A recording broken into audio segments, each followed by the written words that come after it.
இப்பொழுது தன்னந்தனியனாக யாரும் இல்லாமல் நிற்கின்ற ஈரானை எதற்காக வெற்றி பெற முடியாமல் இருக்கின்றது என்ற கேள்விக்கான பதிலை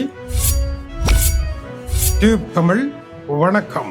2 பெரும் உலக போர்களை வெற்றி பெற்று இதுவரை வெல்ல முடியாத வீரனாக உலகின் நம்பர் 1 அமெரிக்கா இப்பொழுது தன்னந்தனியனாக யாரும் இல்லாமல் நிற்கின்ற ஈரானை எதற்காக வெற்றி பெற முடியாமல் இருக்கின்றது என்ற கேள்விக்கான பதிலை ஆய்வாளர்கள் கேட்காமலே அதை பக்கமாக சுற்றி செல்லுகின்றார்கள்.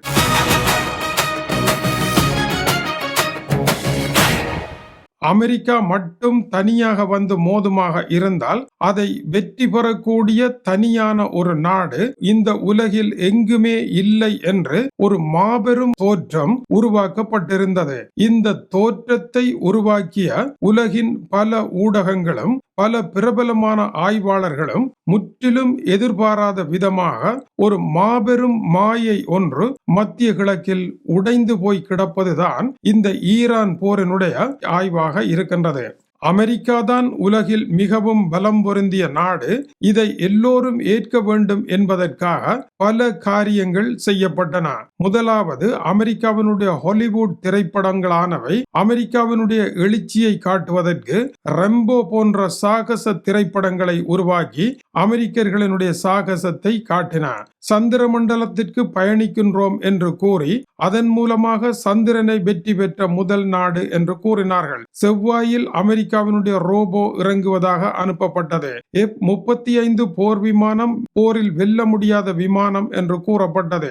AI தொழில்நுட்பத்தில் முன்னணி என்று கூறப்பட்டது. சீனா வந்து போட்டிக்கு வராத வரை பங்கர் பூஸ்டர்கள் இருப்பதனால் தலைவர்கள் தப்ப முடியாது என்று கூறியது. இவ்வாறான காரியங்களை எல்லாம் செய்து உலகத்தில் இராணுவத்திற்கு அதிகமான பணத்தை ஒதுக்கி நேட்டோ நாடுகளில் முன்னணியில் இருந்து மேற்கு நாடுகளை ஒன்றிணைத்து முன்னணி நாடாக இருந்த காரணத்தினால் அமெரிக்காவினுடைய பலத்திற்கு இணையாக உலகில் எந்த அணியும் இல்லை என்ற ஒரு நிலை உருவானது. ஒரு டைனசோரின் முன் சிறிய விலங்குகள் எதுவுமே அற்றவை என்கின்ற ஒரு ஆதிகால கொள்கை போல இது காணப்பட்டது. 2வது உலக மகா யுத்தத்தின் பின்னர் சுமார் 75 வருடங்களாக கட்டப்பட்ட இந்த மாளிகை இப்பொழுது உடைந்து விழுந்திருக்கின்றது.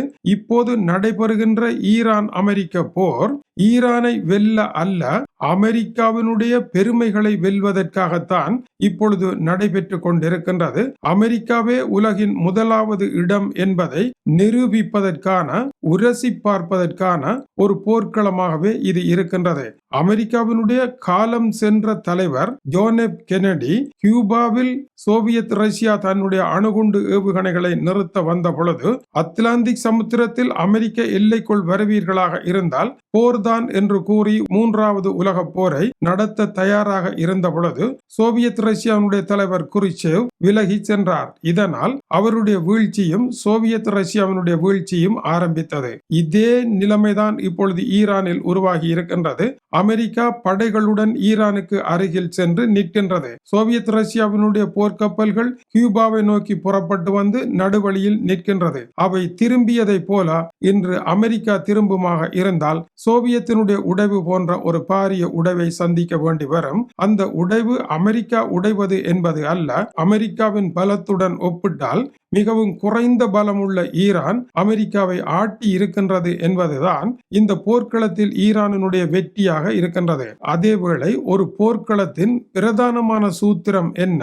போர்க்களத்தில் ஈடுபடுபவர்கள் மரணிக்க தயாராக இருந்து மரண பயத்தை வெற்றி பெற்று விடுவார்களாக இருந்தால் அவர்கள் 50% வெற்றியை பெற்று விடுவார்கள்.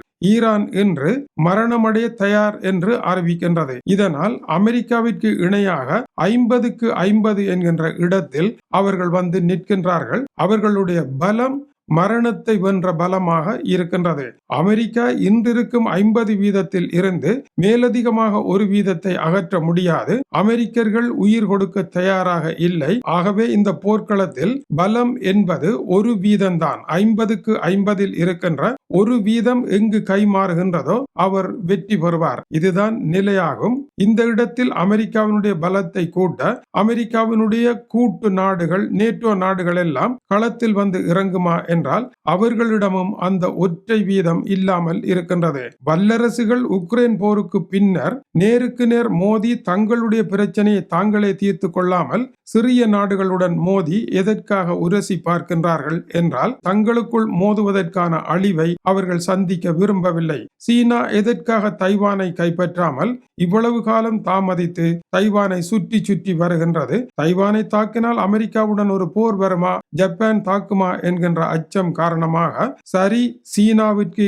எது வந்தாலும் காரியமில்லை என்று துணிகரமாக கை வைப்பதற்கான அந்த ஒற்றை வீதம் இல்லை என்பதுதான் இதில் ஏற்படுகின்ற தாமதம். என்று அந்த ஒற்றை வீதம் வருமோ அன்று தைவான் சீனாவின் வசமாக போய்விடும். இதே நிலை ரஷ்யாவிற்கு வரவில்லை, வருமாக இருந்தால் உக்ரைன் ரஷ்யா வசம் போய்விடும். இதே நிலை அமெரிக்காவிற்கு வருமாக இருந்தால் ஈரான் போர்க்களத்தில் அமெரிக்கா வெற்றி பெற்றுவிடும். 51 வீதத்திற்கு செல்ல முடியாமல் இருப்பதற்கு இருக்கும் பணம், செல்வம், புகழ் எல்லாவற்றையும் உடனடியாக தூக்கி எறிந்து புத்தரை போல ஒரு துறவியாக மாறி களத்திற்கு செல்லக்கூடிய மனோநிலை இருந்தால் மட்டும்தான் உலகத்தின் நம்பர் 1 என்ற இடத்தை பிடிக்கலாம். 2 உலக மகா யுத்தத்திலும் ஏற்பட்ட பெரும் தவறு என்ன?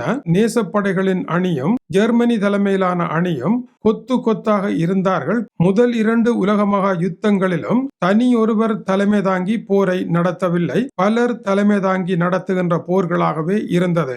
இந்த போரை தனித்து நின்று நடத்தியவர் எவரும் இல்லை, எல்லோரும் கூட்டமாகவே இந்த போரை நடத்தினார்கள். வெளியிலிருந்து பார்க்கின்ற பொழுது 2 பிரிவாக மோதி அழிவதை போல ஒரு காட்சியாகவே அது இருந்தது. ஆனால் தனியொரு நாடு தானே துணிகரமாக இந்த பிரச்சனையை எதிர்கொள்கின்றேன் என்று 2 உலக மகா யுத்தத்திலும் வரவில்லை என்பதை அறிஞர்கள் சரியான முறையில் விண்டுரைக்காமல் இருக்கின்றார்கள். எனவே ஒரு போரில் கூட்டாக இருந்தவர்கள் தோற்க இன்னொரு கூட்டமாக இருந்தவர்கள் வெற்றி பெறுகின்றார்களாக இருந்தால் நாமே வெற்றி, நாமே நம்பர் 1 என்று எதற்காக கூறுகின்றீர்கள்? இந்த வெற்றிகளில் ஓர் ஓட்டை இருக்கின்றது என்பதை உலகம் பார்க்க முடியாதவாறு எதற்காக ஊடகங்கள் தகவல்களை வெளியிடுகின்றன என்பதும் கேள்விதான். இவை எல்லாம் ஈரான் மோதல் சொல்லுகின்ற கதைகளாக இருக்கின்றன. இயற்கை கட்டிய அரணை ஒரு நாடு சரியாக பாவிக்குமாக இருந்தால் எந்த வல்லரசினாலும் அந்த நாட்டை வெற்றி பெற முடியாது. காசாவில் நடைபெற்ற போர் இஸ்ரேலினால் வெற்றி பெற முடியாமல் போய்விட்டது. ஈரானில் நடைபெறுகின்ற போரிலும் வெற்றி பெற முடியாமல் போவதற்கு அதுவே காரணமாக இருக்கின்றது. எனவேதான் இன்றைய மாலை வரையான ஈரான் போரினுடைய விளக்கம் அமெரிக்கா தாக்குதலை நடத்த முடியாத நிலையில் இருக்கின்றது என்றால் அமெரிக்காவையும் ஈரானையும் பிரித்து தாக்குதலை நிறுத்த முடியாத நிலையில் மற்ற வல்லரசுகள் எல்லாம் இருக்கின்றன என்றால் நிச்சயமாக தனியொரு நாட்டினால் உலகத்தை கட்டுப்பாட்டில் கொண்டு வர முடியாது. கூட்டாக இணைந்தாலும் இனி அந்த போரில் வெற்றி பெற முடியாது. ஆகவே 75 வருடங்களாக கட்டிய மகத்தான ஒன்று மறைந்து கொண்டிருக்கின்றது. 21ஆம் நூற்றாண்டில் மகத்தான ஒன்று மலர்ந்து கொண்டு இருக்கின்றது என்பதும் ஈரான் அமெரிக்க போர் உலக மக்களுக்கு இந்த செய்தியை எடுத்துரைப்பதற்கு நாட்கள் அதிகமில்லை என்பதும் இன்றைய மாலை வரையான போரின் காட்சிகளாக இருக்கின்றன. தொடர்ந்து இணைந்திருங்கள். மேலும் பல ஆய்வுகளுக்கு மேலான ஆய்வுகளும் தொடர்ந்து வந்து கொண்டு இருக்கின்றன. இது டியூப் தமிழனுடைய உலக செய்திகளுக்காக டென்மார்க்கில் இருந்து கீசே துரை. வணக்கம் உறவுகளே.